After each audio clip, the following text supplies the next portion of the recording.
Good morning, Corey. How are you doing today? I'm well, Era. How are you? I love that picture. That picture right there is, I'm actually holding a coup stick. And you know, in all honesty, you might... Yeah, what kind? That's a Native American coup stick that came from the Crow Nation up in Montana. Fantastic. And it's just one of those things that sits with me inside the studio every day saying that, you know what, man, find your peace, be in peace, and teach peace. Oh, that's great, man. You have released a book at such a prime time because I swear we want to know more about that White House than any other time in history. Well, that was certainly the marketing thought behind the book's release. But to go into it the way that you have, I mean, yes, okay, we've got power struggles and scandals and unforgettable moments, but the thing is that we've seen that on television. We didn't really believe that it actually happens.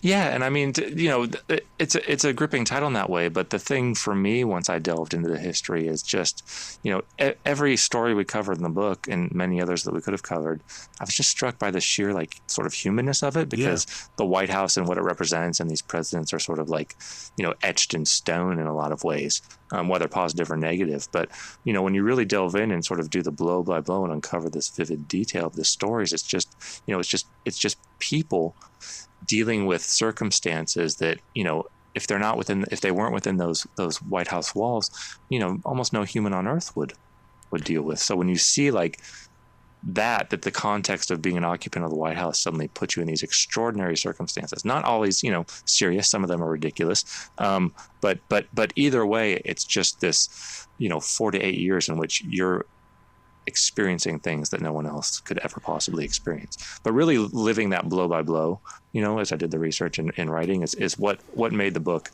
to me, really interesting to work on. I'll tell you what, I know how I feel when I'm all of a sudden I'm put under a great deal of pressure. It's almost like the world doesn't exist. I'm in that moment of now. I can't imagine someone like President Obama, when it was time to go after bin Laden, what he was feeling in his mind, body, and soul.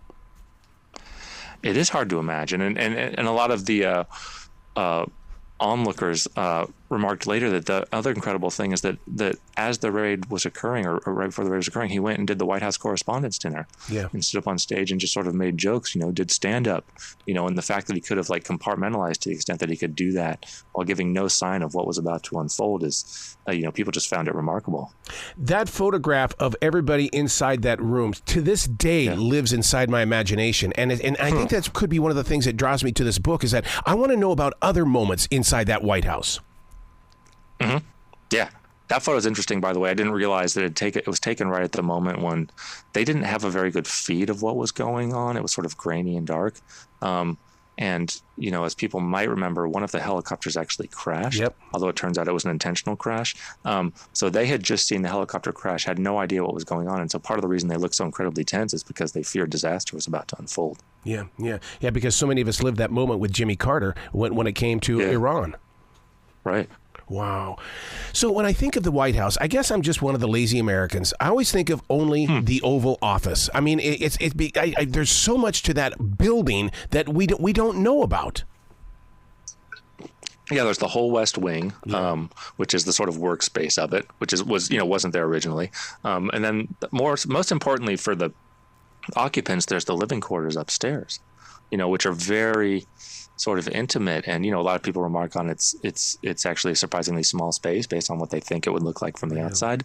But yeah, it's sort of unique with the White House that it's the president's office and also his place of domestic residence, and that marks the White House as rather unusual compared to other edifices around the world. I'm in Andrew Jackson country, so I mean Andrew Jackson down here. I mean we honor that guy down here, but man, that guy was a hellraiser, wasn't he? He was an absolute hellraiser. And he was sort of, he was so embraced, when he was elected, because he was the first president that didn't come from sort of America's elite. He had truly come from nothing and worked his way up. So even though he was, extremely wealthy by the time that he was elected president, he was still viewed by his supporters as one of them. And he had this incredible, passionate support because of that fact. Wow. Why is it that we're not taught that Edith Wilson was a shadow president? I mean, this was shocking to my heart when I saw this. I'm going, I didn't know this. Yeah, I mean, I as to why we're not taught, I can't really understand why. I don't think it fits the official narrative. Okay. But that was one of the more shocking stories to delve into, was the extent to which, Woodrow Wilson had a stroke, when he was in office and was completely incapacitated, and his wife Edith, in concert with the doctor, basically decided that they would keep that news from everyone, including his own administration. And so for the rest of his term, Edith was essentially acting as shadow president, and the way she acted in that way was less by actually doing things, by implementing policy, than by ignoring the broad range of duties that a president would normally have to deal with. She was keeping Woodrow protected, and she wasn't really interested in politics. She was interested in her husband getting better. So what ended up happening was a lot of administration members just basically had to take matters into their own hands and do things that normally you would need presidential approval for, whether it's appointments or whatever else. So really, for the last 2 years of Wilson's administration, there was a sort of in stasis, and the work of the country wasn't being done in the way that it should have been done. So in a really weird, odd American way, she is the first female president. Yeah. Oh my yeah, God. She is. And we don't talk about it. We'll talk about Eleanor Roosevelt, who I thought should have been named like the president, because she was just as strong. She was absolutely just as strong. And there's a funny moment. The chapter I talk about in the book is when Winston Churchill came to the White House at the beginning of America's entry into World War II. And Eleanor, after I was trying to keep this visit a secret, so he didn't even inform Eleanor that Churchill was coming until that morning, and she was less than pleased, especially because when Churchill moved in, he just took over her office space and made it his own map room. So she was not treated as equal in that particular moment. Oh my God! Did you have to get special editing permission to do this book? No, there's nothing classified in the book. Okay, it's such a fascinating book, and it's one of those things where I know there's got to be more to it after this book, where you could do an entire series on it. Oh my God! I mean, the story, like the original chapter selection, and then like the things that have, the chapters that were proposed along the way. I mean, you could have, God knows how many books exactly as interesting as this one. Where can people go to find out more about you and really give you some love there, Corey?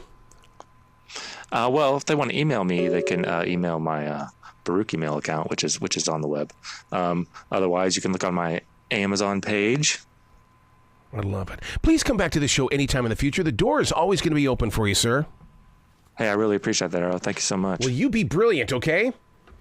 I'll do my best.